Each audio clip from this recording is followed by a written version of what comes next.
প্রিয় শিক্ষার্থীবৃন্দ,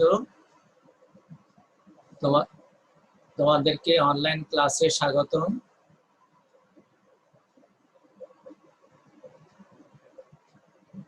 আজকে আমরা এক্সপেরিমেন্টাল সাইকোলজির লেকচার নাম্বার 2 নিয়ে কথা বলছি। আমাদের কোর্স কোড হচ্ছে 21303। দ্বিতীয় লেকচারে আজকে আমাদের লেকচার টাইটেল হচ্ছে ক্যারেক্টারিস্টিক্স অফ সায়েন্স এবং সাইকোলজি এজ এ সায়েন্স, বিজ্ঞানের বৈশিষ্ট্য এবং বিজ্ঞান হিসেবে মনোবিজ্ঞান। এই দুইটি টপিকস নিয়ে আজকে আমরা লেকচার নাম্বার 2 সীমাবদ্ধ থাকব। আসো আমরা আমাদের মূল আলোচনা শুরু করি। আমি প্রফেসর নাজির আহমেদ, নরসিংদী সরকারি কলেজ। গত ক্লাসে আমি যেভাবে বলেছিলাম যে জাতীয় বিশ্ববিদ্যালয় তোমাদের জন্য একটি সুযোগ করে দিয়েছে এবং এই সুযোগটিকে তোমরা যথাযথভাবে কাজে লাগাও। আশা করি আমরা মনোবিজ্ঞানের ক্লাসগুলো সুন্দরভাবে এনজয় করতে পারবো এবং আমার যে পেপার এক্সপেরিমেন্টাল সাইকোলজি, এই পেপারটি একটু ভিন্নধর্মী এবং কিছুটা টেকনিক্যাল।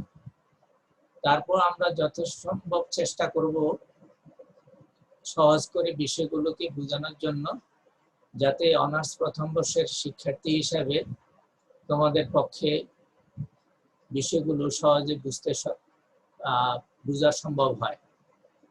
তো আজকে আমরা আমাদের টপিকসের যে দুটি পার্ট, একটা হচ্ছে বিজ্ঞানের বৈশিষ্ট্য, আমরা যেটাকে বলছি ক্যারেক্টারিস্টিক্স অফ সায়েন্স। তাহলে আমরা গতকাল আলোচনা করেছিলাম science and common sense, goals of science নিয়ে গত ক্লাসে আমরা আলোচনা করেছি। আজকের ক্লাসে আমাদের আলোচনার বিষয় হবে বিজ্ঞানের বৈশিষ্ট্য এবং সাইকোলজি এজ এ সায়েন্স, মনোবিজ্ঞান হিসেবে মনোবিজ্ঞান। আমরা বলছি যে কোনো বিষয়কে বিজ্ঞান হিসেবে বিবেচনা করার জন্য তাকে কতগুলো বৈজ্ঞানিক বৈশিষ্ট্য অনুসরণ করতে হবে। কোনো বিষয়কে বিজ্ঞান হিসেবে বিবেচনা করতে গেলে তার মধ্যে বৈজ্ঞানিক বৈশিষ্ট্য থাকবে। বৈজ্ঞানিক বৈশিষ্ট্য অর্জন করার মাধ্যমে একটি বিষয় বিজ্ঞান হিসেবে প্রতিষ্ঠা লাভ করবে। আমরা জানবো বিজ্ঞানের উল্লেখযোগ্য কতগুলো বিষয়। তোমাদের যে পরীক্ষণ মনোবিজ্ঞানের বইগুলো আছে, বিভিন্ন লেখকের বইতে এই বিজ্ঞানের বৈশিষ্ট্যগুলো কম বেশি আছে। তবে আজকের আলোচনায় আমরা বিজ্ঞানের উল্লেখযোগ্য বৈশিষ্ট্যগুলো নিয়ে কথা বলব। বিজ্ঞানের প্রথম যে বৈশিষ্ট্যটা নিয়ে আমরা কথা বলছি সেটা হচ্ছে অভিজ্ঞতা ভিত্তিক জ্ঞান বা এম্পিরিক্যাল নলেজ। তার মানে হচ্ছে যে দৈনন্দিন জীবনের ক্রিয়াকলাপ থেকে আমাদের যে অভিজ্ঞতা অর্জন হয়, সেই অভিজ্ঞতার ভিত্তিতেই বিজ্ঞান কাজ করে থাকে। অর্থাৎ যে বিষয়ে কোনো অভিজ্ঞতা নাই, বিজ্ঞানী সেই বিষয়ে তার কর্মপরিধি বিস্তার করেন না বা ওই বিষয় নিয়ে বিজ্ঞানী কাজ করেন না। তার মানে হচ্ছে বিজ্ঞানী যে বিষয় নিয়ে কাজ করবেন সেই বিষয়ে আগে অভিজ্ঞতা অর্জন করবেন এবং অভিজ্ঞতা অর্জন করে তার ভিত্তিতে, সেই অভিজ্ঞতার ভিত্তিতে তিনি তার কর্ম পরিকল্পনাগুলো গ্রহণ করবেন। দ্বিতীয় যে বৈশিষ্ট্য বিজ্ঞানের, সেটা হচ্ছে বস্তুনিষ্ঠতা বা অবজেক্টিভিটি। আমরা দুইটা শব্দ জানি, একটা হচ্ছে ব্যক্তিনিষ্ঠতা বা সাবজেক্টিভিটি, আর একটা হচ্ছে বস্তুনিষ্ঠতা বা অবজেক্টিভিটি। সাবজেক্টিভিটি বা ব্যক্তিনিষ্ঠতা বিজ্ঞানে অচল। বিজ্ঞান হতে হলে কোনো বিষয়কে সেটা অবজেক্টিভ হওয়া লাগবে। তার মানে হচ্ছে বিজ্ঞান এমন ভাবে কাজ করবে যে ব্যক্তির ইচ্ছা অনিচ্ছা সেখানে কোনো কাজ করবে না, ব্যক্তির আকাঙ্ক্ষা কোনো কাজ করবে না, ব্যক্তির রুচিবোধ সেখানে কোনো মূল্য থাকবে না। তাহলে যে বিষয়, কোনো বিষয়কে বিজ্ঞান হতে হলে সেই বিষয়টাকে বস্তুনিষ্ঠ হতে হবে বা অবজেক্টিভ হওয়া লাগবে, যেটাকে আমরা বলছি ব্যক্তির নিষ্ঠতা, দোষে মুক্ত হওয়া লাগবে, তাহলে সেটাকে আমরা বলছি অবজেক্টিভিটি। তাহলে বিজ্ঞানের দ্বিতীয় বৈশিষ্ট্য আমরা বলছি যে আরেকটা হলো বিজ্ঞান অবজেক্টিভ বা বস্তুনিষ্ঠতার নীতি ফলো করে থাকে। থার্ড আমরা বলছি পদ্ধতিগত অনুসন্ধান। বিজ্ঞান যে কাজ করে এলোমেলো ভাবে কোনো বিষয় নিয়ে বিজ্ঞান কাজ করে না। বিজ্ঞান কাজ করে সিস্টেমেটিক এক্সপ্লোরেশন বলছি, যে বিজ্ঞান যখন কাজ করবে তার একটা সুনির্দিষ্ট পদ্ধতি আছে। আমরা গত ক্লাসে বলেছিলাম বিজ্ঞানের সংজ্ঞায় সুসামঞ্জস্য জ্ঞান এবং জ্ঞান অর্জনের প্রক্রিয়া। জ্ঞান অর্জনের প্রক্রিয়াটাকে আমরা বলছি বৈজ্ঞানিক পদ্ধতি, এবং বৈজ্ঞানিক পদ্ধতি অনুসরণ করেই জ্ঞান অর্জন করতে হবে বা অনুসন্ধান কার্য পরিচালনা করতে হবে।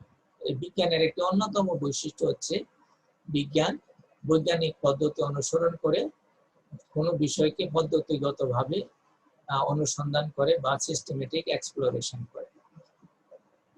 তারপরে বলছি স্পষ্টতা বা প্রিসিশন। বিজ্ঞান এর অন্যতম একটি বৈশিষ্ট্য হচ্ছে স্পষ্টতা। বিজ্ঞান যা কিছু বলে স্পষ্ট বলে, কোনো অস্পষ্টতা নিয়ে বিজ্ঞান কাজ করে না। আমরা বলছি যদি কারো, আমরা বলছি অনেক বেশি জ্বর, সাধারণ মানুষ এইভাবে বলা থাকে জ্বরের মাত্রা অনেক বেশি বা জ্বরের মাত্রা অনেক কম। বিজ্ঞান কিন্তু সেটা বলবে না। বিজ্ঞান বলবে জ্বরের মাত্রা কত, মানি ডিগ্রি, কত ডিগ্রি জ্বর আছে সেটা মেপে বিজ্ঞান কথা বলবে। অর্থাৎ বিজ্ঞান যখন কথা বলে তখন স্পষ্টভাবে কথা বলে, স্পষ্টতা থাকে। যেমন এখন যে গ্রীষ্মকাল চলছে, এই গ্রীষ্মকালে আমরা বলছি খুব গরম লাগছে, বিজ্ঞান বলবে বাতাসের আর্দ্রতা কত পার্সেন্ট, অর্থাৎ বাতাসের মধ্যে কত পার্সেন্ট জলীয় বাষ্প আছে তার ভিত্তিতে কথা বলবে। বাতাসের জলীয় বাষ্পের উপস্থিতির কম বেশির ভিত্তিতে বৃষ্টিপাতের সম্ভাবনা নিয়ে কথা বলে। তার মানে হচ্ছে স্পষ্টতা বিজ্ঞানের একটা অন্যতম বৈশিষ্ট্য। বিজ্ঞান যা বলবে স্পষ্ট কথা বলবে। নাম্বার 5 আমরা বলছি সঠিকতা বা একুরেসি। এটা বিজ্ঞানের অন্যতম একটি বৈশিষ্ট্য, যে অর্থাৎ বিজ্ঞান যা পরিমাপ করে পরিমাপ অনেকটা সঠিক হয়ে থাকে। যা কথা বলে কথার মধ্যে একুরেসি থাকবে, সঠিকতা থাকবে, নির্ভুলতা থাকবে। অর্থাৎ বিজ্ঞান যা বলবে তার বক্তব্য যথাসম্ভব বা যতটা সম্ভব সঠিক হয়ে থাকে, এটাকে আমরা বলছি একুরেসি। তারপরে বলছি সামঞ্জস্যতা, সেটা হচ্ছে কনসিস্টেন্সি বলছি। তার মানে হচ্ছে বিজ্ঞান যে বিষয় নিয়ে কাজ করে সেই বিষয়ের মধ্যে একটা সামঞ্জস্যতা থাকবে।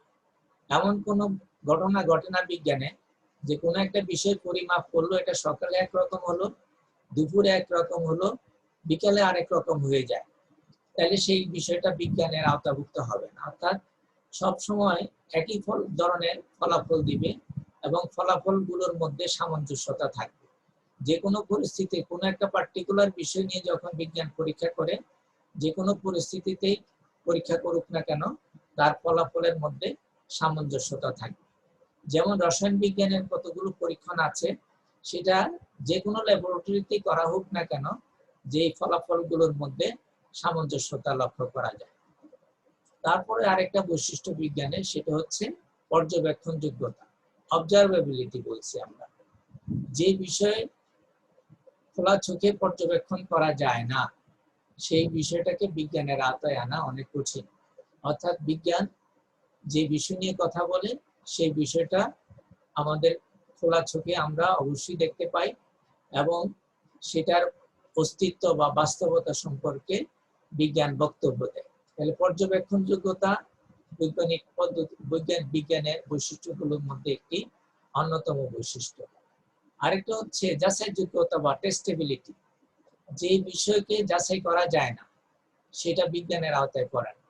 তার মানে বিজ্ঞান যে বিষয় নিয়ে কথা বলবে সেই বিষয়টাকে যাচাই করা যাবে। কোন তথ্য বিজ্ঞানী যখন বলেন সেটা যাচাই করা যায়। এক বিজ্ঞানী যে তথ্য উদ্ভাবন করেন, অন্য বিজ্ঞানী সেই তথ্যটা যাচাই করে দেখতে পারেন যে পূর্ববর্তী বিজ্ঞানীর বক্তব্য সঠিক কিনা। এই বিষয়গুলো অর্থাৎ একজন বিজ্ঞানীর প্রাপ্ত তথ্য অন্য আরেকজন বিজ্ঞানী যাচাই করতে পারেন, এটা একটি অন্যতম বৈশিষ্ট্য বিজ্ঞানের। তারপরে বলছি নৈতিক নিরপেক্ষতা বা ইথিক্যাল নিউট্রালিটি মানে হচ্ছে নিরপেক্ষতা।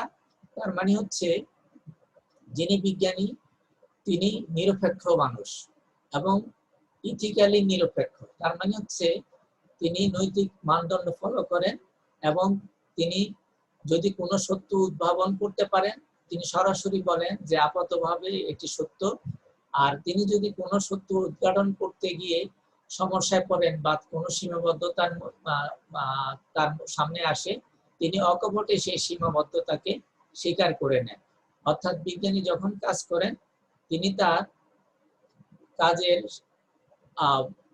সীমাবদ্ধতা এবং তার কাজের সঠিকতা সম্পর্কে ওপেনলি বা খোলাখুলিভাবে উনি বক্তব্য রাখেন। তিনি কোনো কিছু হাইড করেন না বা লুকান না। তাহলে বিজ্ঞানের অন্যতম বৈশিষ্ট্য হচ্ছে যে কোনো তথ্য গোপন করা যাবে না এবং কোনো তথ্য লুকানো যাবে না। তার মানে হচ্ছে ইথিক্যাল নিউট্রালিটি বলতে আমরা বুঝাচ্ছি যে যিনি বিজ্ঞানী তিনি নৈতিকতার মানে উত্তীর্ণ হন, তিনি তার কাজ সম্পর্কে সবসময় সত্য ভাষণ দেন, কখনো উনি গোঁজামিলের আশ্রয় নেন না। সেটাকে আমরা বলছি নৈতিক নিরপেক্ষতা। তারপরে আমরা বলছি নির্ভরযোগ্যতা। বিজ্ঞানের অন্যতম একটি বৈশিষ্ট্য নির্ভরযোগ্যতা। আমরা এতক্ষণ পর্যন্ত যে বৈশিষ্ট্যগুলো বললাম সেই বৈশিষ্ট্যগুলোর মধ্যে একটি অন্যতম বৈশিষ্ট্য হচ্ছে, শেষের দিকে আলোচনা করলেও আমরা এটাকে বলছি রিলায়েবিলিটি, হচ্ছে বিশুদ্ধতার মাত্রা। তার মানে হচ্ছে বিজ্ঞান যে বিষয়টা উদ্ভাবন করেন সেই বিষয়টা যথেষ্ট মাত্রায় নির্ভরযোগ্য হয়, অর্থাৎ যথেষ্ট মাত্রায় বিশুদ্ধ হয়।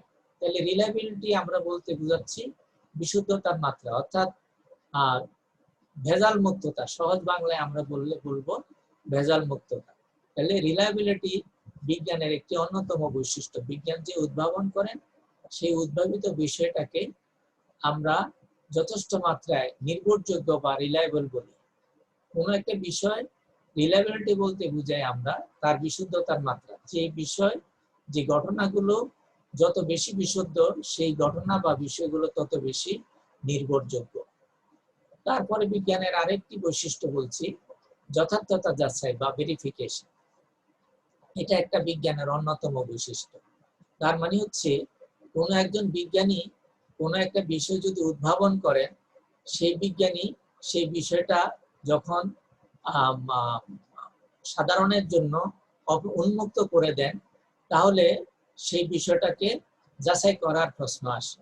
তার মানে হচ্ছে অন্য বিজ্ঞানীদের দ্বারা বা অন্য গবেষকদের দ্বারা বিজ্ঞানের প্রাপ্ত ফলাফলগুলো যাচাই করতে হয় এবং এই যাচাই করে যদি দেখা যায় যে বিজ্ঞানী যা বলেছেন তার বক্তব্য সঠিক, তখন আমরা সেটা বলবো যথার্থতার বিচারে উত্তীর্ণ এবং তখন সেটা মানুষ গ্রহণ করবে বা তখন সেটা বিজ্ঞানের আওতাভুক্ত হবে।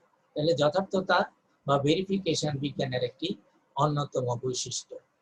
আর এই বিষয় সম্পর্কে আমরা সাইকোলজি যে সায়েন্স যে অংশটা আলোচনা করব সেখানে আমরা এই বিষয়টাকে আবার আরো ডিটেলস আলোচনা করার সুযোগ পাবো। সর্বশেষ আমরা বলছি বিজ্ঞানের বৈশিষ্ট্য হিসেবে উল্লেখযোগ্য বৈশিষ্ট্যের মধ্যে আছে কল্যাণমুখী প্রয়োগ বা ওয়েলফেয়ার অ্যাপ্লিকেশন। যে বিষয়ের মানব কল্যাণে কোনো প্রয়োগ নাই সেটা বিজ্ঞানে তার কোনো মূল্য নাই।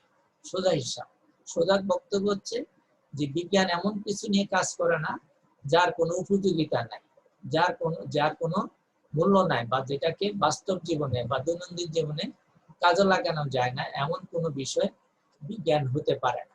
তাহলে বিজ্ঞান কোনো বিষয়, বিজ্ঞানের বিষয়গুলো সব সময় মানব কল্যাণে কাজে লাগবে, বিজ্ঞানের বিষয়গুলো সমাজের কল্যাণে কাজে লাগবে। বিজ্ঞানের বিষয়গুলো যারা বিজ্ঞানী তিনি যখন কাজ করেন তখন তার মাথায় সবসময় থাকে তার উদ্ভাবন যাতে মানব কল্যাণে ব্যবহার করা যায় সেই বিষয়ে তিনি সবসময় সচেষ্ট থাকেন। এই জন্য সকল বিজ্ঞানের সকল আবিষ্কারই মানব কল্যাণে নিয়োজিত। এই দৃষ্টিভঙ্গি থেকেই আমরা বলতে পারি যে কল্যাণমুখী প্রয়োগের কথা বলছি। তাহলে আমরা বিজ্ঞানের বৈশিষ্ট্য হিসাবে উল্লেখযোগ্য 12টি বৈশিষ্ট্য বলছি, কিন্তু শিক্ষার্থী তোমাদের মাথায় রাখতে হবে, বা তোমাদেরকে আমি আগেই বলেছি যে বিভিন্ন বই লেখকরা যারা বই লিখেছেন, একক লেখক এই বিজ্ঞানের বৈশিষ্ট্যগুলো কম বেশি করেছেন। কেউ এই বেশি বলেছেন, কেউ আরো কম বলেছেন, কিন্তু উল্লেখযোগ্য বৈশিষ্ট্য যা আমরা আলোচনা করেছি অধিকাংশ মনোবিজ্ঞানীদের পরীক্ষণ মনোবিজ্ঞানের বইতে আমরা এগুলোর উল্লেখ পাব। তারপরে আমাদের আসল এখন আমরা আলোচনা করি, এতক্ষণ আমরা যে বলছি সাইকোলজি, যেটা আমরা বলছিলাম যে আচরণ এবং মানসিক প্রক্রিয়ার বিজ্ঞানসম্মত অনুধ্যানই হচ্ছে মনোবিজ্ঞান, যে কথাটা আমরা বলেছি, তাহলে এই আমাদের বক্তব্যটা বিজ্ঞানসম্মত কিনা এই বিষয়টাকে আমাদের যাচাই করে জানতে হবে। তো এই জন্য আমরা বলছি যে সাইকোলজি এজ এ সায়েন্স, বিজ্ঞান হিসেবে মনোবিজ্ঞান। কিন্তু আমাদের যে মনোবিজ্ঞান শব্দটা আমরা ব্যবহার করি তার মধ্যে বাংলা এই শব্দটার মধ্যে একটা আর্টস ভাব আছে, অর্থাৎ একটা কি বলা যায়, আমরা যেটাকে বলছি কলা বা সাহিত্যের মতো একটা ভাব আছে, যে মানুষের মনস্তত্ত্ব বা মনের খবর সম্পর্কিত বক্তব্য আছে, এই জাতীয় মনে হয়। কিন্তু ইংরেজি যে শব্দটা আমরা বলছি সাইকোলজি, তখন আমাদের আরো বুঝতে আরো সহজ হয়। তাহলে আমাদের শিক্ষার্থী যারা আছে তাদেরকে অনুরোধ করব, আমরা মনোবিজ্ঞান শব্দটা যেমনি ব্যবহার করব, ঠিক সাইকোলজি ইংরেজি শব্দটা একইভাবে ব্যবহার করব। যেমন কতগুলো শব্দ আমাদের মধ্যে ইংরেজি শব্দ যেগুলো বাংলার মতন ব্যবহৃত হয়, চেয়ার টেবিল যে শব্দগুলো আমরা বলি এগুলো ইংরেজি শব্দ, কিন্তু এগুলো বাংলার শব্দের মতোই ব্যবহৃত হয়। তাহলে আমরা মনোবিজ্ঞানের বা সাইকোলজির স্টুডেন্ট হিসেবে আমরা যথাসম্ভব সাইকোলজি শব্দটা ব্যবহার করার চেষ্টা করব। আর এই জন্য বলছি যে এই গ্রিক শব্দ সাইকিয়ান লগোস থেকে যেহেতু এই সাইকোলজি শব্দটা এসেছে, সেই জন্য এই আত্মা সম্পর্কিত জ্ঞান থেকে যেহেতু আমরা সরে আসছি, সেই জন্য আমাদেরকে মাথায় রাখতে হবে যে সাইকোলজি একটা প্রকৃত জীবনধর্মী বিজ্ঞান। তাহলে সাইকোলজি জীবনধর্মী বিজ্ঞানের কোন পর্যায়ে আছে সেটা আমরা বিচার বিশ্লেষণ করে জানব। এখন আসল আমরা জানি যে সাইকোলজি যে সায়েন্স, যুক্তি তর্কের মাধ্যমে অর্থাৎ যুক্তি দিয়ে আমরা মূল্যায়ন করব যে সাইকোলজি একটি বিজ্ঞান বা বিজ্ঞানের একটি অন্যতম শাখা বা প্রতিষ্ঠিত বিজ্ঞানের একটি অন্যতম শাখা আজকের দিনে মনোবিজ্ঞান। এই বিষয়টাকে প্রতিষ্ঠা করার জন্য আমরা বলছি সাইকোলজি এজ এ সায়েন্স এই আলোচনার অবতারণা করেছে। এই টপিকসটা তোমাদের আরেকটি যে পেপার আছে অনার্স ফার্স্ট ইয়ারের জেনারেল সাইকোলজি, সেখানেও এই বিষয়টা নিয়ে আলোচনা করবেন বিশেষজ্ঞ শিক্ষক যিনি আছেন, তার আলোচনা আরো বিস্তারিত হবে। আর এক্সপেরিমেন্টাল সাইকোলজি তো আমরা বিষয়টা নিয়ে কথা বলছি এই জন্য যাতে করে যে আমাদের এক্সপেরিমেন্টের সাথে রিলেটেড অনেকগুলো বিষয় আসবে, যে বিষয়গুলো বৈজ্ঞানিক ব্যাখ্যা বিশ্লেষণের দাবি রাখে। তাহলে আমাদের সাইকোলজির স্টুডেন্টদেরকে যথেষ্ট মাত্রায় আত্মবিশ্বাসী হওয়া লাগবে যে সে বিজ্ঞানের একটি অন্যতম শাখায় পড়াশোনা করছে। তাহলে এই বিজ্ঞানের একটি অন্যতম শাখার স্টুডেন্ট হিসাবে সাইকোলজির যে কোনো স্টুডেন্টকে জানতে হবে যে সে যে সায়েন্সের বিষয়টা পড়ছে সেটা কতটা যুক্তিযুক্ত এবং কতটা যথার্থ বিজ্ঞান। আসো আমরা আলোচনা শুরু করি সাইকোলজি যে সায়েন্স সম্পর্কে। বিজ্ঞানী হিসাবে মনোবিজ্ঞানের অবস্থান মূল্যায়ন করতে গিয়ে আমরা চারটি ভাবে বা চারটা পর্যায়ে আমরা এটাকে মূল্যায়ন করব। একটা পর্যায়ে আমরা বলছি বিষয়বস্তু বা সাবজেক্ট ম্যাটারগত দিক থেকে দেখব আমরা সাইকোলজিকে মূল্যায়ন করব। তার মানে হচ্ছে সাইকোলজি যে বিষয়টা আছে যে এটা বিষয়বস্তুগত দিক থেকে বিজ্ঞান কিনা, বা অর্থাৎ বিজ্ঞানের যে বিষয়বস্তু আছে, অন্যান্য বিজ্ঞানের যে বিষয়বস্তুগুলো আছে পদার্থ রসায়ন থেকে আরম্ভ করে বিজ্ঞানের অন্যান্য যে শাখাগুলো আছে তার বিষয়বস্তু যেমন যে বৈশিষ্ট্যগুলো ফুলফিল করে, আমাদের সাইকোলজি এই বৈশিষ্ট্যগুলো ফুলফিল করে কিনা সেই বিষয়টা আমরা দেখব। তারপরে আমরা দেখব বৈজ্ঞানিক পদ্ধতি, বৈজ্ঞানিক পদ্ধতি কতগুলো নীতি ফলো করে থাকে, এই বৈজ্ঞানিক পদ্ধতির নীতিমালাগুলো বা নীতিগুলো মনোবিজ্ঞান ফলো করে কিনা সেই বিষয়টা আমরা দেখব। যদি আমাদের তার ভিত্তিতে আমরা বলবো বৈজ্ঞানিক পদ্ধতির নীতিগুলো মনোবিজ্ঞান অনুসরণ করে, কতটুকু অনুসরণ করে, তার ভিত্তিতে আমরা মনোবিজ্ঞানকে বিজ্ঞান হিসেবে মূল্যায়ন করব। তারপরে আমরা বলছি বৈজ্ঞানিক দৃষ্টিভঙ্গি বা সায়েন্টিফিক আউটলুক। তার মানে হচ্ছে যে কোনো বিষয়বস্তুকে বিজ্ঞান হতে হলে তার একটা বৈজ্ঞানিক দৃষ্টিভঙ্গি থাকতে হবে। তাহলে আমরা আমাদের আলোচনায় দেখব বৈজ্ঞানিক দৃষ্টিভঙ্গির দিক থেকে সাইকোলজি কোন পর্যায়ে কোন ধরনের দৃষ্টিভঙ্গি ফলো করে থাকে।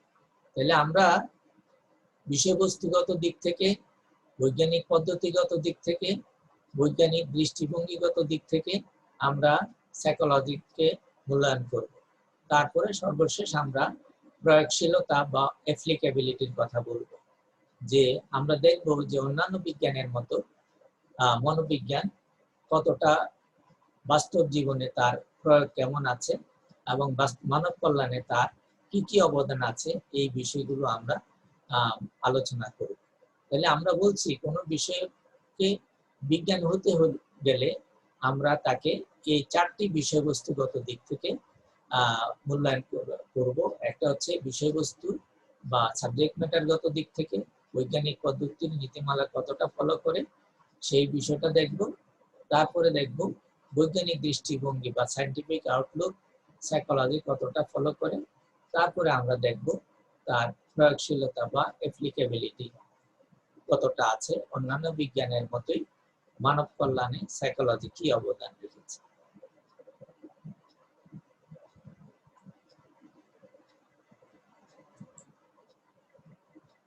সাবজেক্ট ম্যাটার বা বিষয়বস্তু।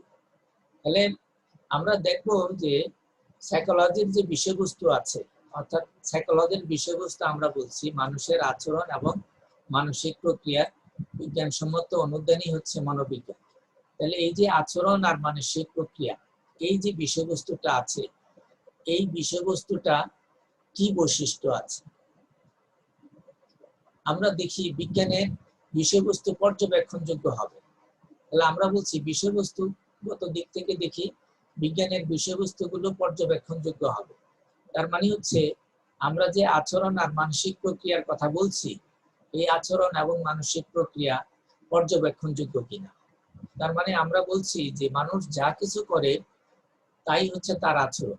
তার মানে হচ্ছে মানুষ দৈনন্দিন জীবনে যা কিছু করে তা বাইরে থেকে পর্যবেক্ষণ করা যায়। তাহলে এই যে আমি কথা বলছি, তোমরা দেখছো, এটাকে বাইরে থেকে দেখা যাচ্ছে। আমার এই আচরণ, কথা বলার আচরণকে দেখা যাচ্ছে। আমি যে কথা বলছি, আমি যে চিন্তা করছি, চিন্তা না করে আমার পক্ষে এইভাবে একটার সাথে একটা মিলিয়ে কথা বলা সম্ভব না। তাহলে আমার যে আচরণ, কথা বলার আচরণ, এটা বাহ্যিক আচরণ, এটা বাইরে থেকে পর্যবেক্ষণ করা যাচ্ছে। তাহলে বিষয়বস্তুগত দিক থেকে আমরা বলছি যে বিজ্ঞানের বিষয়বস্তু পর্যবেক্ষণযোগ্য হবে। তাহলে সাইকোলজির যে আলোচনার বিষয়বস্তু আচরণ এবং মানসিক প্রক্রিয়া, এবং আমরা বলছি thinking, feeling, willing, perception, emotion, motivation, এই যে শব্দগুলো বা বিষয়গুলো বলছি মানসিক প্রক্রিয়ার বিষয়, এগুলো সবই পর্যবেক্ষণযোগ্য। তাহলে আমাদের চারপাশের জগৎ সম্পর্কে আমরা যখন অর্থপূর্ণভাবে সচেতন হই, তার ভিত্তিতে আমরা বক্তব্য দিই, সেই অর্থপূর্ণভাবে সচেতন হওয়াকে বলা হয় প্রত্যক্ষণ, সেটাও পর্যবেক্ষণযোগ্য। তাহলে বিজ্ঞানের বিষয়বস্তু পর্যবেক্ষণযোগ্য হবে যে বললাম, সেটা আমরা দেখছি যে আচরণ এবং মানসিক প্রক্রিয়াকে পর্যবেক্ষণ করা যায়। বিজ্ঞানের বিষয়বস্তু আদান প্রদানযোগ্য হবে। তার মানে হচ্ছে যে বিজ্ঞানের বিষয়বস্তুগুলো নিয়ে ভাবের আদান প্রদানযোগ্য হবে। আচরণ এবং মানসিক প্রক্রিয়া নিয়ে আমরা ভাবের আদান প্রদান করতে পারি, একজনের সাথে আরেকজনকে শেয়ার করতে পারি। তাহলে আচরণ এবং মানসিক প্রক্রিয়া, আমরা যখন কথা বলি, অন্যের সাথে ইন্টারেকশন করি, তখন একজন আরেকজনকে আমরা বুঝতে পারি আমরা কথার মাধ্যমে। এবং কতগুলো বিষয় আছে, যেমন আমরা পরবর্তী সময়ে আলোচনা করব যে ভার্বাল কিউজ এবং নন ভার্বাল কিউজ, বাচনিক যোগাযোগ এবং অবাচনিক যোগাযোগ মাধ্যম আছে আমাদের। আচরণ এবং মানসিক প্রক্রিয়াকে ব্যাখ্যা করার জন্য আমাদের বিশাল পড়াশোনা, বিশাল আয়োজন আছে। সেখানে আমরা দেখব যে আমাদের বিষয়বস্তুগুলো নিয়ে, অর্থাৎ আচরণ এবং মানসিক প্রক্রিয়া নিয়ে পারস্পরিক ভাবের আদান প্রদান করা যায়। তারপরে হচ্ছে বিজ্ঞানের বিষয়বস্তু প্রমাণযোগ্য হবে। তার মানে হচ্ছে সাইকোলজির যে বিষয় আচরণ এবং মানসিক প্রক্রিয়ার এই বিষয়গুলোকে আজকে প্রমাণ করা যাচ্ছে। মানুষের আচরণ, যেমন ক্ষুধার একটা আচরণ, কেন ক্ষুধা লাগে সেটার পরীক্ষা নিরীক্ষার মাধ্যমে প্রমাণ করা যায়। মানুষের ঘুমানো একটা আচরণ, একটা বায়োলজিক্যাল নিড হলো স্লিপ, এটাকে আমরা আজকে প্রমাণ করতে পারি। Sleep and arousal, hunger and thirst, ক্ষুধা তৃষ্ণার, এগুলো বিজ্ঞানসম্মত ব্যাখ্যা করা যায় এবং প্রমাণ করা যায় সেগুলো। তাহলে মানুষের বিষয়বস্তুগত দিক থেকে যে তিনটা বৈশিষ্ট্য আছে, বিজ্ঞানের বিষয়বস্তু পর্যবেক্ষণযোগ্য হবে, বিজ্ঞানের বিষয়বস্তু ভাবের আদান প্রদানযোগ্য হবে, বিজ্ঞানের বিষয়বস্তু প্রমাণযোগ্য হবে। মনোবিজ্ঞানের বিষয়বস্তু হচ্ছে আচরণ এবং মানসিক প্রক্রিয়া। এই আচরণ আর মানসিক প্রক্রিয়ার এই বিষয়বস্তু বিজ্ঞানের বিষয়বস্তুর এই তিনটা বৈশিষ্ট্য ফুলফিল করে। বিদায় আমরা বলতে পারি মনোবিজ্ঞান একটি যথার্থ বিজ্ঞান, যে বিষয়বস্তুর দিক থেকে মনোবিজ্ঞান একটি যথার্থ বিজ্ঞান। তারপরে আসো বৈজ্ঞানিক পদ্ধতি। আমরা বলছি বৈজ্ঞানিক পদ্ধতি সম্পর্কে আমরা আগে যে কথা বলেছি, যে বৈশিষ্ট্যগুলো বলেছি, সেগুলোর কিছুটা এখানে পুনরাবৃত্তি হবে। যে বৈজ্ঞানিক পদ্ধতির কতগুলো নীতি আছে, আমরা দেখব যে নীতিগুলো মনোবিজ্ঞান কতটা ফলো করে। আমি আবার অনুরোধ করব আমার শিক্ষার্থীদের, আমাদের মাথায় রাখতে হবে আমাদের আলোচ্য বিষয় কিন্তু মানুষের আচরণ এবং মানসিক প্রক্রিয়ার বিজ্ঞানসম্মত অনুধান। তাহলে আমরা এখন যে কথাগুলো বলবো, এই কথা প্রত্যেকটা কথার সাথেই আচরণ এবং মানসিক প্রক্রিয়ার বিজ্ঞানসম্মত অনুধান, যে মনোবিজ্ঞানের সংজ্ঞাটা আমাদের মাথায় রেখে এই আলোচনায় অংশগ্রহণ করতে হবে। তাহলে বৈজ্ঞানিক পদ্ধতির নীতিসমূহ যেগুলো আছে, আমরা 6টা নীতির কথা বলবো। এই 6টা নীতি মনোবিজ্ঞানের বিষয়বস্তু, আচরণ এবং মানসিক প্রক্রিয়া কতটা ফুলফিল করে সেটা আমরা দেখব। প্রথমে আমরা বলছি প্রায়োগিক সংজ্ঞা বা অপারেশনাল ডেফিনেশন। বিজ্ঞান যেটা বলে, যে বক্তব্য দেয়, সেটাকে প্রায়োগিকভাবে সে সংজ্ঞায়িত করতে পারে।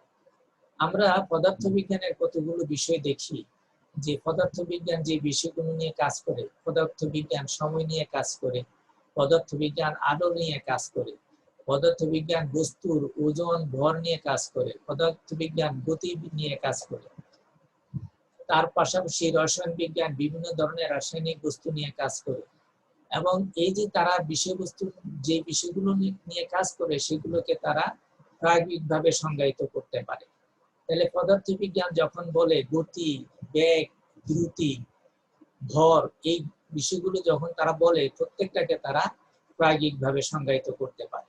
যেমন আমরা সাইকোলজির কোন একটা বিষয় আমরা যদি বলি যে ক্ষুধার্ত ইঁদুর ধাঁধার বক্সে দ্রুত গতিতে দৌড়ায়, তাহলে এখন যেমন আমরা বলছি যে প্রাণী যখন ক্ষুধার্ত হয় তার মধ্যে অস্থিরতা তৈরি হয়, এবং এটা যাচাই করার জন্য আমরা যদি একটা ক্ষুধার্ত ইঁদুরকে ধাঁধার বক্সে আমরা ছেড়ে দিই, তখন দেখা যাবে সে তার মধ্যে দ্রুত বিভিন্ন অস্থির ভাবে দৌড়াদৌড়ি করবে। তাহলে আমরা বলছি যখন ক্ষুধার্ত ইঁদুর ধাঁধার বক্সে দ্রুত গতিতে দৌড়ায়, এই বক্তব্যটা যখন আমরা দেই, তাহলে আমাদের এই প্রত্যেকটা শব্দকে অপারেশনালি ডিফাইন করা যায়।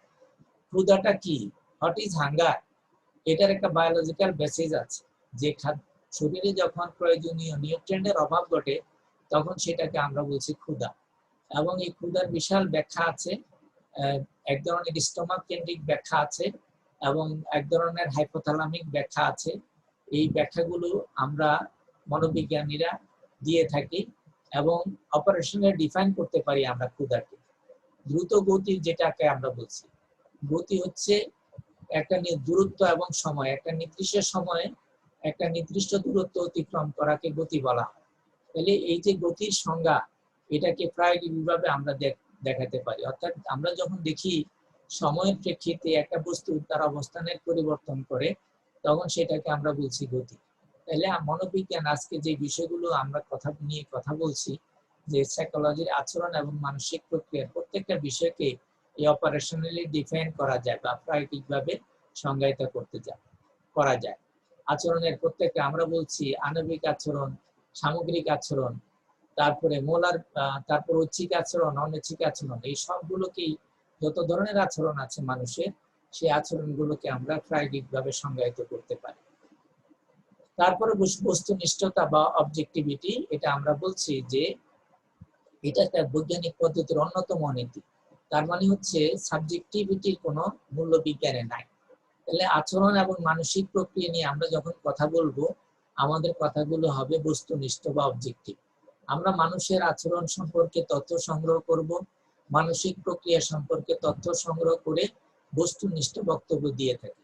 যেমন মনোবিজ্ঞানের আলোচ্য বিষয় আছে ইন্টেলিজেন্স বা বুদ্ধি সম্পর্কে আমরা কথা বলবো। বুদ্ধিকে মাপা যায়, আমরা মেপে মানুষের আইকিউ কত সেই সম্পর্কে বস্তুনিষ্ঠ বক্তব্য দিতে পারি। অর্থাৎ একজন মানুষের সমস্যার সমাধানের ক্ষমতা কতটুকু আছে, সেই সমস্যার সমাধানের ক্ষমতা কতটুকু আছে, অর্থাৎ ইনেট মেন্টাল ক্যাপাসিটি, জন্মগতভাবে তার মানসিক ক্ষমতা কতটুকু আছে, সেটা পরিমাপ করে আমরা বস্তুনিষ্ঠভাবে বক্তব্য দিতে পারি। তাহলে বৈজ্ঞানিক পদ্ধতির যে দ্বিতীয় নীতি যেটা আছে বস্তুনিষ্ঠতা, সেটা মনোবিজ্ঞান ফুলফিল করে। তারপরে আমরা যখন ব্যক্তিত্ব নিয়ে কথা বলি বা পার্সোনালিটি নিয়ে কথা বলি, আজকে মানুষের ব্যক্তিত্বকে পরিমাপ করা যায়। মানুষের ব্যক্তিত্ব পরিমাপ করার জন্য মনোবিজ্ঞানীদের কর্তৃক উদ্ভাবিত বিভিন্ন কৌশল আছে, যেগুলোকে সাইকোলজিক্যাল টেস্ট বা পার্সোনালিটি টেস্ট বলা হয়। এই পার্সোনালিটি টেস্টের মাধ্যমে মানুষের ব্যক্তির কতগুলো বৈশিষ্ট্য বা সংলক্ষণ পরিমাপ করে বস্তুনিষ্ঠ বক্তব্য দেওয়া যায়। মানুষের ব্যক্তিত্বের কাঠামো সম্পর্কে আমরা সুনির্দিষ্টভাবে বক্তব্য দিতে পারি। তাহলে আমরা বলছি যে আমাদের বক্তব্য ব্যক্তিনিষ্ঠ নয়, আমাদের বক্তব্য হচ্ছে বস্তুনিষ্ঠ। তাহলে এই যে বৈজ্ঞানিক পদ্ধতির যে নীতি, দ্বিতীয় নীতি যেটা অবজেক্টিভিটি, মানুষের আচরণ এবং মানসিক প্রক্রিয়াকে আমরা আজকে অবজেক্টিভলি পরিমাপ করতে পারি, এবং এই অবজেক্টিভলি পরিমাপ করে আমরা যে বক্তব্য দিই, আমাদের বক্তব্য যথেষ্ট মাত্রায় অবজেক্টিভ বা বস্তুনিষ্ঠ হয়ে থাকে। থার্ড আমরা বলছি পুনঃ পর্যবেক্ষণ বা রিপিটেড অবজারভেশন। এটা বৈজ্ঞানিক পদ্ধতির একটি অন্যতম নীতি। কোনো একটা বিষয় একবার মাত্র পর্যবেক্ষণ করা গেছে, আর এটা পর্যবেক্ষণ করা যায়নি, ওই বিষয়টা বিজ্ঞানের আওতাভুক্ত হয় না। কোনো বিষয়বস্তুকে বিজ্ঞানের আওতাভুক্ত হতে হলে বিষয়টাকে পুনঃ পর্যবেক্ষণযোগ্য হওয়া লাগবে, সেটাকে আমরা বলছি রিপিটেড অবজারভেশন। তার মানে হচ্ছে রসায়নের গবেষণাগারে যদি নির্দিষ্ট মাত্রার হাইড্রোজেন এবং নির্দিষ্ট মাত্রার অক্সিজেনকে মিলানো হয়, তাহলে ওয়াটার বা পানি তৈরি হবে। এটা বিভিন্ন পরীক্ষাগারে, কেমিস্ট্রি ল্যাবরেটরিতে এটাকে বারবার পর্যবেক্ষণ করা যায়, বারবার পুনরাবৃত্তি করা যায়। তাহলে মনোবিজ্ঞানের যে বিষয়বস্তু আমরা বলছি মানুষের আচরণ এবং মানসিক প্রক্রিয়া, এই আচরণ এবং মানসিক প্রক্রিয়াগুলোকে আমরা বিভিন্ন কম্পোনেন্টকে আমরা পুনঃ ভাবে পর্যবেক্ষণ করতে পারি বা রিপিটেডলি অবজার্ভ করা যায়। তার মানে হচ্ছে মানুষের আচরণের কোনো একটা পার্টিকুলার দিক, একটু আগে আমরা যেটা বলছিলাম বুদ্ধি একটা বিষয়, সেটাকে কোনো একটা বুদ্ধির অভিক্ষা আছে বুদ্ধি মাপার জন্য বিভিন্ন মনোবিজ্ঞানীরা এই অভিক্ষা উদ্ভাবন করেছেন। তবে যে কোনো একজন মনোবিজ্ঞানীর একটা অভিক্ষা দিয়ে কোনো একজন ব্যক্তির বুদ্ধি পরিমাপ করে যে ফলাফল পাওয়া যাবে, কিছুদিনের ব্যবধানে ওই একই অভিক্ষা প্রয়োগ করে ব্যক্তির একই ধরনের বুদ্ধির পরিমাণ পাওয়া যায়। তার মানে হচ্ছে যে এই অভিক্ষাগুলো একই ধরনের, বারবার এগুলো প্রয়োগ করলে এগুলো একই ধরনের ফলাফল প্রদান করে। তাহলে পুনঃ পর্যবেক্ষণের যে বৈশিষ্ট্যটা আছে, বিজ্ঞানী নীতিটা আছে, সেই নীতিটাও মনোবিজ্ঞান ফলো করে থাকে। তারপরে বলছি কন্ট্রোল অবজারভেশন, নিয়ন্ত্রিত পর্যবেক্ষণ। আমরা পর্যবেক্ষণ সম্পর্কে থার্ড লেকচারে আমরা কিছু কথা বলবো, সেখানে সিস্টেমেটিক অবজারভেশনের কথা বলবো, কিন্তু এখানে আমরা বলছি কন্ট্রোল অবজারভেশন বা নিয়ন্ত্রিত পর্যবেক্ষণ। তো বিজ্ঞানের একটা অন্যতম বৈশিষ্ট্য হচ্ছে বিজ্ঞান যখন কোনো কিছু পর্যবেক্ষণ করে নিয়ন্ত্রিত পরিবেশে সেটা পর্যবেক্ষণ করে। তার মানে হচ্ছে যে বিশুদ্ধ পর্যবেক্ষণ করে। তার মানে পদার্থবিজ্ঞান ল্যাবরেটরিতে বা রসায়নের ল্যাবরেটরিতে যখন কোনো পরীক্ষা হয়, সেখানে কন্ট্রোল অবজারভেশন হয়। তার মানে হচ্ছে রসায়নের যে বিষয়কে, যে কেমিক্যাল নিয়ে কাজ করে, সেই কেমিক্যালগুলো বিশুদ্ধ কেমিক্যাল হয়ে থাকে, এবং এই বিশুদ্ধ কেমিক্যাল নিয়ে যে ওষুধগুলো তৈরি হচ্ছে আজকের দিনে, সেই ওষুধগুলো মানুষ ব্যবহার করছে। তাহলে আমরা বলছি যে কন্ট্রোল অবজারভেশন একটা অন্যতম বৈশিষ্ট্য বিজ্ঞানে। সেই নিয়ন্ত্রিত পর্যবেক্ষণটাও আমরা করতে পারি। কিভাবে?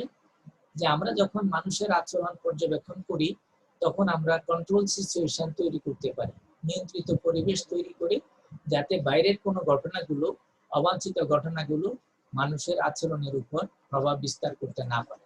কোনো একটা পার্টিকুলার আচরণ নিয়ে যদি আমরা কাজ করতে যাই, ওই আচরণটাকে পরীক্ষাগারে আমরা কৃত্রিমভাবে তৈরি করতে পারি, করে সেই আচরণটার মানে কৃত্রিম পরিবেশের তৈরি করে ব্যক্তির উপর কিছু উদ্দীপক দেই, উদ্দীপকের প্রেক্ষিতে ব্যক্তি যে প্রতিক্রিয়া করে সেই প্রতিক্রিয়াগুলোকে আমরা লিপিবদ্ধ করতে পারি, এবং সেই লিপিবদ্ধ করে যে প্রাপ্ত তথ্য, সেই প্রাপ্ত তথ্যগুলো অনেকটা নির্ভুল হয়ে থাকে।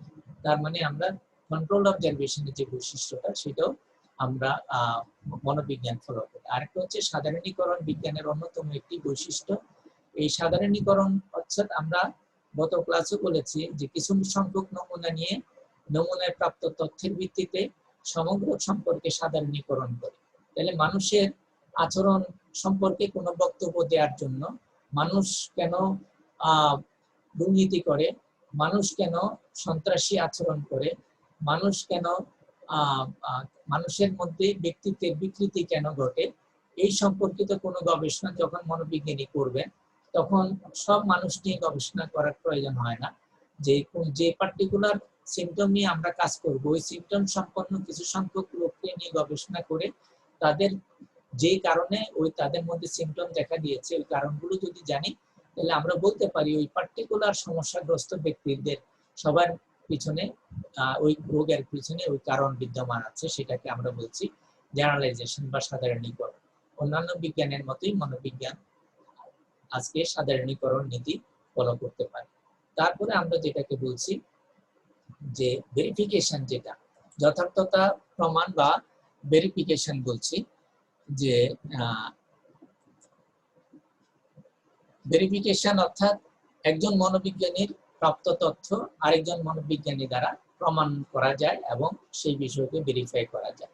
তাহলে আমরা বৈজ্ঞানিক পদ্ধতি যে নীতিগুলোর কথা বলছি, এই 6টি নীতি মনোবিজ্ঞান ফুলফিল করে, বিধায় আমরা বলতে পারি মনোবিজ্ঞান একটি যথার্থ বিজ্ঞান। তারপরে বলছি বৈজ্ঞানিক দৃষ্টিভঙ্গি বা সায়েন্টিফিক আউটলুক। কতগুলো বিষয় আমি বলে যাচ্ছি, বিজ্ঞানের শেষ কথা বলে কিছু নাই। মানুষের জ্ঞানের পরিধি প্রতিনিয়ত পরিবর্তিত হচ্ছে, সবকিছু জানা হয়ে গিয়েছে এটা বলা যায় না। অন্য বিজ্ঞানীর আবিষ্কারকে সহজে গ্রহণ করা, নতুন প্রাপ্ত তথ্যের ভিত্তিতে পুরাতন তথ্যকে পরিহার করা, পুরাতনকে আঁকড়ে পড়ে না থাকা, নতুন নতুন তথ্যের অনুসন্ধানে ব্রতী হওয়া, এই যে বৈজ্ঞানিক দৃষ্টিভঙ্গি যেগুলো আছে, এই দৃষ্টিভঙ্গির কথা আমরা বললাম। মনোবিজ্ঞানী আমরা আজকে ওই ধরনের দৃষ্টিভঙ্গিগুলো পোষণ করি, অর্থাৎ মানুষের আচরণ এবং মানসিক প্রক্রিয়া সম্পর্কে আমাদের সবকিছু জানা হয়ে গেছে, আর জানার কিছু নাই, এই ধরনের কোনো দৃষ্টিভঙ্গি মনোবিজ্ঞান ফলো করে। তারপর হচ্ছে প্রয়োগশীলতা বা অ্যাপ্লিকেবিলিটি। বিজ্ঞানের আবিষ্কার মানব কল্যাণে ব্যবহৃত হয়, যে উদ্ভাবন মানব ব্যবহৃত হয় না সেটি বিজ্ঞান নয়। কম সময়ে, কম পরিশ্রমে, কম অর্থ ব্যয়ে যেটি ব্যবহার করা যায় তার বৈজ্ঞানিক মূল্য অধিক। বিজ্ঞান সকল উদ্ভাবন কেন্দ্রবিন্দুতে আছে বা মানুষ, তাই মানুষের জীবনযাত্রাকে সহজ আরামদায়ক করা হচ্ছে বিজ্ঞানের সার্থকতা।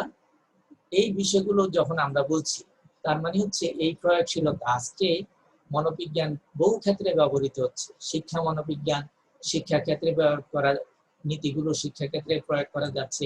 শিল্প মনোবিজ্ঞান নীতিগুলো ফলো করে ইন্ডাস্ট্রিতে উৎপাদন বাড়ানো যাচ্ছে। তারপরে চিকিৎসা মনোবিজ্ঞান আছে, মানুষের মানসিক স্বাস্থ্য চিকিৎসার ক্ষেত্রে চিকিৎসা মনোবিজ্ঞান ভূমিকা পালন করে।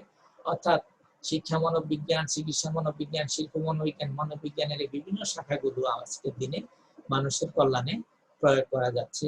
সুতরাং আমরা অ্যাপ্লিকেবিলিটি বা প্রয়োগশীলতার দিক থেকে আমরা বলতে পারি মনোবিজ্ঞান একটি যথার্থ বিজ্ঞান। তাহলে আমাদের আজকের এই প্রথম চ্যাপ্টারটা শেষ হলো। এখানে তোমাদের কিছু প্রশ্ন থাকতে পারে। সেটা হলো, আমরা জানি যে 3টা ভাগ থাকে সাইকোলজির প্রশ্নের, জাতীয় বিশ্ববিদ্যালয়ের প্রশ্নগুলোর মধ্যে। একটা হচ্ছে ক বিভাগ কুইজ থাকে, খ বিভাগে সংক্ষিপ্ত উত্তর প্রশ্ন থাকে, আর গ বিভাগে আছে এই রচনামূলক প্রশ্ন থাকে। এই বিষয়গুলো যে প্রশ্নগুলো আমরা দিলাম, তোমরা পরীক্ষার প্রস্তুতির জন্য এই প্রশ্নগুলো দেখে নেবে। আর সহায়ক গ্রন্থ হিসাবে তোমরা এই বইগুলো দেখতে পারো। আর আশা করি সবাই ভালো থাকবে এবং সবাইকে ধন্যবাদ দিয়ে আমার ক্লাস শেষ করছি। আসসালামু আলাইকুম।